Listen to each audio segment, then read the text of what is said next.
Sa isang tila mapayapang lungsod, biglang lumitaw ang isang halimaw na nagwasak ng lahat ng bagay.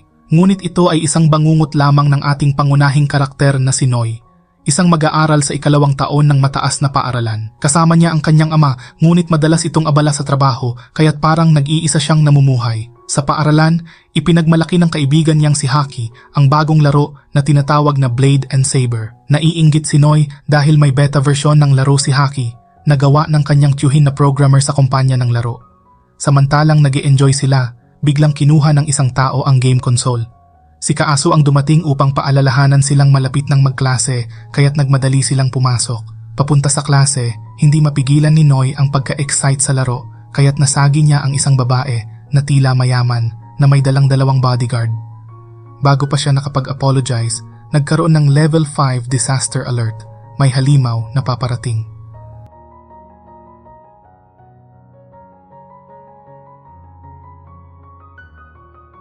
Sa takot, tumakbo si Noy sa bubong upang magmamasid. Pinapaalalahanan siya ni Kaaso na pumunta sa kanlungan ngunit pinabayaan niya ito dahil sa tingin niya'y hindi papunta sa kanilang paaralan ang halimaw. Ngunit bigla na lang may missile na sinuong patungo kay Noy. Ngunit swerte pa rin siya dahil gumagana pa ang protective shield ng paaralan. Dumating ang Blade at Saber team at nagawa nilang talunin ang halimaw. Ito ang pangarap ni Noy, ang maging Blade o Saber upang labanan ang mga halimaw, partly dahil kalaban ng kanyang ina ang mga ito at nais niyang protektahan ang lahat. Pagpasok nila sa silid-aralan, tinutukan sila ng guro ng homeroom dahil hindi sila tumakbo papasok nang lumabas ang alarm. Naroon din ang babae na tila mayaman na tinatawag na Modis at nakatalaga na umupo sa tabi ni Noy. Habang tinititigan niya ito, lumapit ang guro ng homeroom at pinarusahan si Noy dahil sa paglabag sa mga patakaran at pagdating ng late. Combo punishment ang inabot niya. Kailangan niyang tapusin ang kanyang takdang gawain bago umuwi mula sa susunod na araw at babantayan siya ng pangulo ng klase sa hapon. Pag-uwi ni Noy at Kaaso, nakita ni Kaaso ang isang inang pusa at ang kanyang mga kuting. Ibinilis niyang kumuha ng ilang litrato, subalit nang humarap siya, wala na si Noy. Natuklasan na lang niya na nakita pala ni Noy si Modis na mag-isa, kaya lumapit siya rito upang makipag-usap. Ngunit dahil hindi niya alam kung gustong makipag-usap ng mga may mataas na antas sa mga karaniwang tao, humingi siya ng pahintulot na umalis. Bigla namang hinawakan siya ni Mod at nagtanong kung gusto ba niyang makipag-date. Sa kasalukuyan, nakita sila ni Kaaso at biglang tumakbo, iniwan ang kanyang cellphone. Matapos ang pag-amin, umalis din si Modis. Hindi alam ni Noy kung ano ang nangyari, kaya't naghigpit siya na hanapin si Kaaso. Unang nakita ni Noy si Kaaso sa swimming pool ng paaralan. Pinuri niya si Kaaso na tila royalty sa kanyang kagandahan, ngunit biglang may lumutang na halimaw mula sa pool at nagsimulang manghamon sa kanilang dalawa. Nagtago ang dalawa sa loob ng locker room, ngunit hindi sila basta-basta makatakas dahil patuloy na binabayo ng halimaw ang pinto.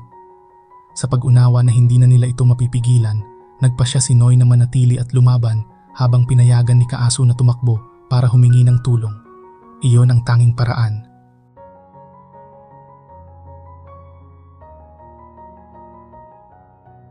Kumapit si Noy sa isang palapit na palakol at lumabas upang labanan.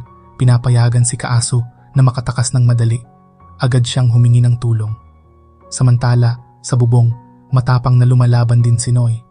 Kakatapos lamang niyang putulin ang isa sa mga tentakulo nito nang biglang bugbugin siya ng halimaw at itulak sa pader. Akala niya ay huling araw na niya, ngunit bigla na lang lumitaw ang isang mandirigmang blade upang labanan ito. Isang sipa lamang ang kailangan niya upang tapusin ang halimaw. Pagkatapos ay ibinigay niya kay Noy ang isang bagay para gumaling, ngunit tumanggi si Noy dahil hindi siya masyadong sugatan. Biglang buhay pa rin ang halimaw matapos putulin sa dalawa.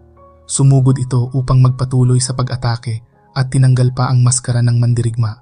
Bus na nagulat sila nang makita na si Modis pala ito na bigla na lamang sinaksak sa tiyan. Bago pa ito malunok, sumugod si Noy at tapusin ang halimaw. Ngayon si Modis naman ang nangangailangan ng tulong para gumaling. Nagulat si Noy nang malaman na isa pala sa kanyang kaklase si Modis na isang blade. Pinangako ni Modis na kalimutan na lang ni Noy ang lahat ng nangyari ngayong araw. Sa sandaling iyon, dumating ang tulong, ang mga bodyguard ni Mod. Inihimatong si Noy ng kanyang classmate na si Ken at pinahintulutan si Ken na tumulong sa iba pa. Dumating din si Kaasu at dinala si Noy sa kanilang bahay sa panaginip. Habang si Noy ay nag-i-enjoy kasama ang kanyang ina, bigla na lamang sumugod ang isang halimaw na nagpabangon sa kanya. Si Kaasu ang nandoon na nag-aalaga sa kanya. Hindi na maalala ni Noy ang anumang nangyari pagkatapos dumating ang pulis. Sinabi ni Kaasu na hiningi niya sa pulis na ihatid siya sa bahay at siya lamang ang nag-aalaga sa kanya. Binanggit niya ang pag-amin at sinabi ni Noy na may mga bagay na hindi niya maintindihan sa mga taong may mataas na katayuan. Pagkatapos, dinala ni Noy si Kaasu pa uwi dahil maraming aksidente sa nakaraan at sa ibang lugar. Sinusundan at tinatapos ang isang tao na may hawak na scythe. Kinabukasan, natagpuan ng bangkay at ang taong may hawak ng kaso ay ang gwardiya ni Modis. Papunta si Noy sa paaralan nang makita ito. Nagkaroon sila ng munting usapan at binalaan si Noy na huwag guluhin ang batang babae. Tila nakakatakot ang kaso, ngunit may mga bagay na hindi tumpak. Naroon ang bangkay simula umaga. Baka may ginawa ang halimaw kahapon. Kaagad na napagtanto ni Noy na hindi siya nag-iisa kahapon habang iniisip niya. Lumitaw ang pangulo ng klase upang hingi ng kanyang takdang aralin na nasa aksidente siya kahapon na nakatagpo ng halimaw sa paaralan at tinungo ito. Siyempre, hindi siya naniniwala at hinila si Noy papunta kay guro. Sa kabutihan, si Modis ang lumitaw at ibinigay sa pangulo ng klase ang takdang aralin na ginawa niya para sa kanya bilang kapalit ng katahimikan ni Noy sa nangyari kahapon. Pagkatapos nyon, naging magkaibigan sila at nilabas si Modis si Noy. Nakita ni Haki ang lahat at sinabi kay Kaasu sa bus. Tinanong ni Noy si Modis kung ano ang buhay niya noong bata pa siya. Nang siya'y maliit pa, hindi siya pinapayagang lumabas at lagi siyang pinipilit mag-aral, kaya ang pagpasok sa paaralang ito ang unang pagkakataon niyang magkaroon ng mga kaibigan. Pagkatapos, naglaro sila ng maraming bagay. Matapos ang kanilang laro, dinala ni Modis si Noy sa isang tindahan ng lingerie. Siyempre, hindi maiiwasan na pag-usapan si Noy habang sinusuot ni Modis ang mga damit. Nagkaroon ng level 5 alarm habang sinusuot ni Modis ang mga damit, kaya agad siyang nag-transform at pumunta si Noy upang ilikas ang lahat sa kaligtasan. Habang siya'y nag-check ng halimaw, biglang sumugod at sumalakay ito. Bigla itong nahiwa sa 8 piraso. Sa unay akala ni Noy ay isang mandirigma ng blade, ngunit sinabi sa kanya ni Modis na siya ang kanyang biktima. Biglang binaril ito ng isa pang mandirigma. Hindi maintindihan ni Noy kung ano ang nangyayari kaya't nagdesisyon siyang tumakas kasama ang babaeng blonding ito. Hinabol sila ng iba pang mandirigma at binalaan si Noy na hindi tao ang kanilang kalaban kundi demonyo. Nabuhay muli ang blonding babae at sumalakay kay Noy. Nagtataka si Noy kung bakit nag-aatake ang blade at saber sa isa't isa. Sinabi ng babaeng may asul na buhok na pinatay ng kanyang kasamahan kaya't kailangan niyang bayaran ito. Nag-alsa ang blade laban sa saber at patuloy itong pumipilit. Nagtangka ang blade ng tira ng pagtatapos, ngunit ginamit ng saber ang kanyang mata upang magpaulan ng atake. Nagbanggaan ang 2 atake na nagdulot ng pagsabog at sa wakas, napunta ang laban sa blade sa tingin niya ngunit may oras ang saber upang magtira ng atake sa tiyan ng blade. Kaya ngayon, ang higit na kamay ay umiiral sa saber habang siya ay patapos ng kanyang sarili. Galit siya nang sabihin na hindi alam ng NPC ang kahit ano, na nagulat siya sa oras na yon. Sinabi rin ng blade na NPC lamang ito at hindi player, isang karakter na automatikong programado. Habang abala si Saber, nakatakas siya at hinuli si Noy. Bago patayin si Noy, ibinunyag din niya sa kanya ang isang lihim. Ang lahat dito ay sa virtual world lang, isang online game. Bagaman mahirap maniwala si Noy, ipinakita sa kanya ulit ang kanyang aksidente at pagkawasak sa kamay ng halimaw. Ngunit sa isang kisap mata, mabilis na naibalik ang lungsod. Iniisip niya na normal lang ito dahil programming ng kanyang utak. Lahat ng araw-araw na buhay at alaala ng mga NPC ay nakaprogram. Ang lahat sa mundo na ito ay kontrolado ng isang supercomputer, pati ang panahon. Ang mga player tulad ng Blade o Saber ay kailangan lamang pumili ng karakter na gusto nila at magkaroon ng tungkulin na protektahan at lumaban-laban sa kasamaan, nagtataguyod ng kapayapaan sa laro. Ngunit lahat ng ito ay isang kasinungalingan. Dahil sa isang tao, kinamumuhian niya ang mundo at pinapaslang ang mga NPC, pati na rin ang ibang mga player. Unti-unting na-realize ni Noy na ang lahat ay peke. Walang kabuluhan ang lahat ng mga alaala niya sa lahat.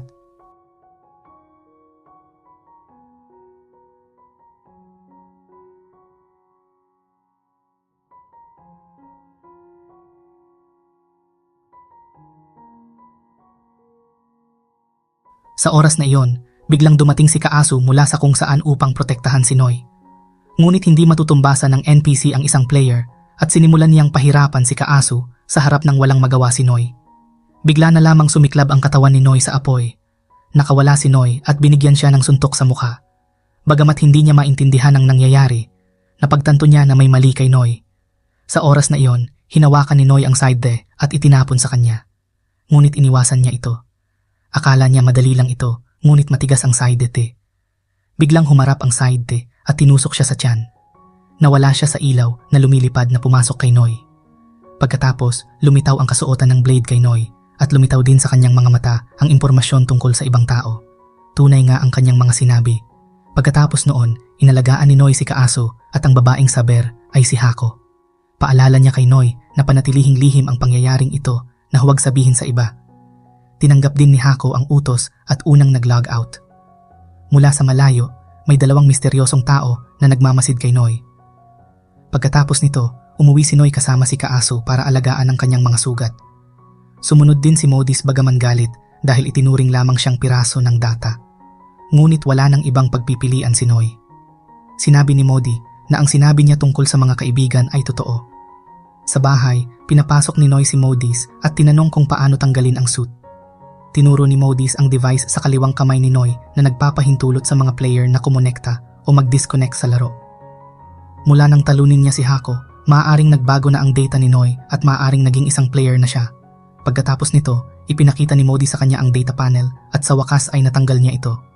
Matapos makita ni Modis ang katawan ng NPC, naramdaman ni Noy na hindi masamang tao si Modis sa kabuuan. Si Noy ang unang kaibigan niya. Kung mamatay siya, lubos siyang malulungkot. 12 taon na ang nakalipas, nagkaroon siya ng aksidente at hindi na muling nakapagnormal na buhay. Si Vincent ang nagpakilala sa kanya sa larong ito. Sa laro, malayang makaramdam at kumilos siya.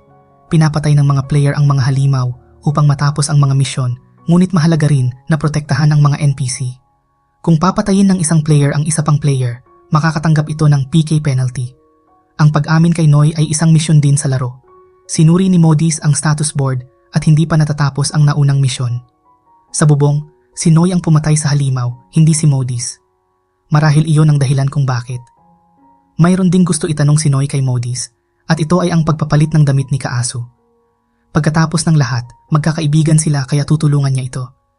Pagkatapos palitan ng damit si Kaasu, tiningnan ni Modis ang kwarto ni Noy at tila isang malaking fan siya ng blade at saber. Pagkatapos noon, napansin niya ang isang litrato ng paggunita ni Noy at ng kanyang ina. Bigla, isang serye ng mga alaala ang sumalaksak sa kanyang isipan bago pa niya maintindihan kung ano ang nangyayari. May narinig siyang ingay sa labas. Isang grupo ng mga tao na nakadamit na itim ang lumitaw at hinuli si Noy. Naniniwala sila na siya ang gumulo sa data dahil sa maraming error na lumitaw sa kanyang data. Ipinagpalagay nila na ang kanyang pag-iral ay isang banta sa gaya. Sinimulan nilang ibalik ang data, ngunit napansin ng isa sa kanila na may relo si Noy sa kanyang kamay, nagpapahiwatig na siya ay isang player. Kaya't agad silang huminto, humingi ng paumanhin, at ipinakilala ang kanilang sarili bilang Nightwolf, responsableng bantayan ang sistema at alisin ang anumang mga error na kanilang makikita. Pagkatapos nito, tinanong nila ang tungkol sa relasyon ni Noy at Modis bago sila tinawagan ni Vincent mula sa labas. Nagpaalam na mag-log out dahil malapit nang bumalik ang kanilang Panginoon. Wala siyang ibang pagpipilian kundi umalis. Pagkatapos nito, sinuri ng Nightwolf ang impormasyon ni Noy at biglang nagkaroon ng atake. Isang grupo ng misteryosong tao ang lumitaw at dinukot si Noy. Nang magising si Noy, nakilala niya ang isang monghe at isang babaeng nakatago na nagpakilala bilang Crows. Ang monghe ay isang Zen master at ang lugar na iyon ay ang kanyang independent domain, hindi kilala ng sino man maliban sa kanila. Walang kailangang mag-alala dahil kaalyado ni Noy ang Panginoon. Sa bahay ni Noy, pinag-uusapan ng natitirang miyembro ng Crows ang grupo ng Nightwolf. Matapos tapusin ang pangalawang miyembro, iisa na lamang ang natitira, ngunit siya ay iba sa iba. Ano man ang gawin ng Crow, walang kabuluhan at sa huli pinatay siya. Nakita ni Kaasu ang lahat habang siya ay ginising ng malakas na ingay. Sa halip na patayin siya, itinanim ng miyembro ng Nightwolf ang isang parasito sa kanya. Sinabi ng monghe na minsan din siyang NPC tulad ni Noy. Ang kanyang papel sa sistema ay upang ipakita ang mga kasanayan ng mga players. Ibig sabihin, siya ay isang gabay. Nagtanong si Noy Kung ang mundong ito ay tulad ng isang laro, ano ang kahulugan ng pag-iral ng bawat isa? Kahit na ito ay isang laro, ang kanilang buhay ay may kahulugan. At narito sila. Ibig sabihin, ito ang kanilang realidad.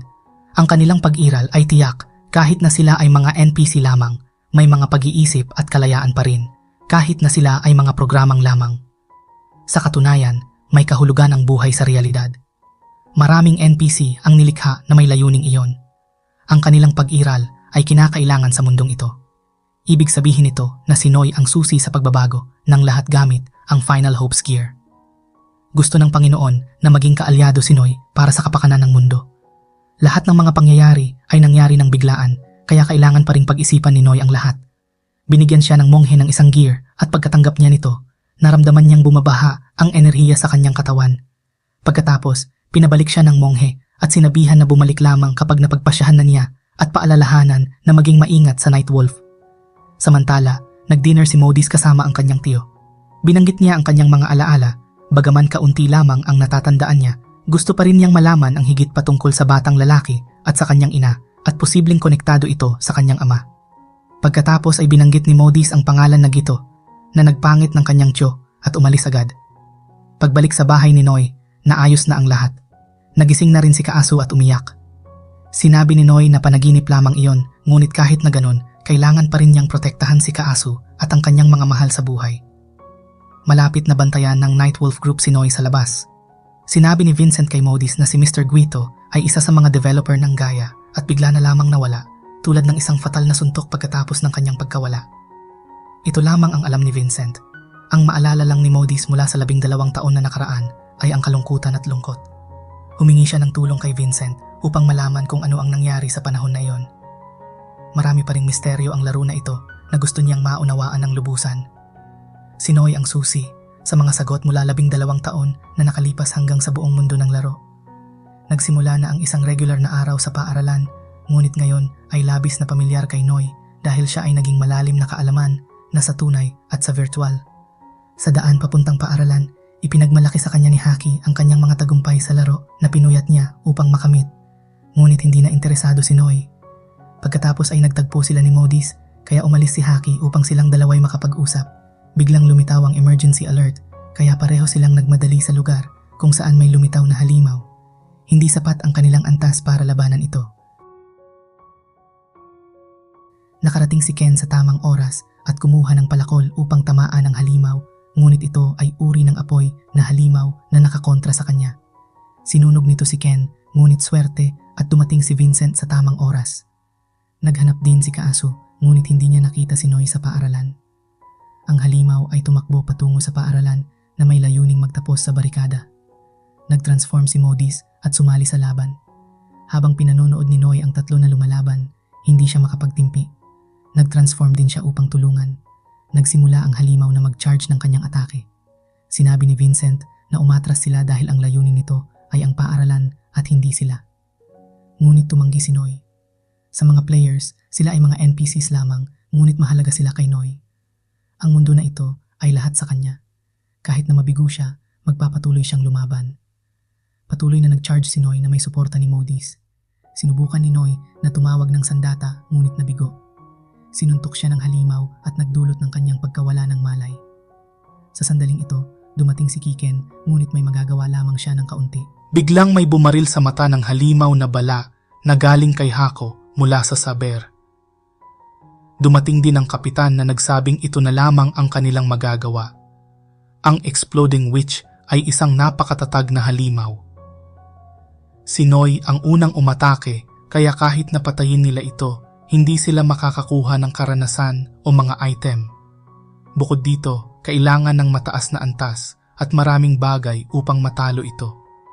Kung hindi sapat ang pangunahing pinsala, magiging lalo itong galit at magdodoble ang kapangyarihang atake nito. Pagkatapos nito, umalis ang dalawa, ngunit patuloy pa rin ang halimaw sa kanilang pag-atake. Sa oras na si Noy ay nasa panganib, pinalaya ni Kaasu ang kanyang kapangyarihan.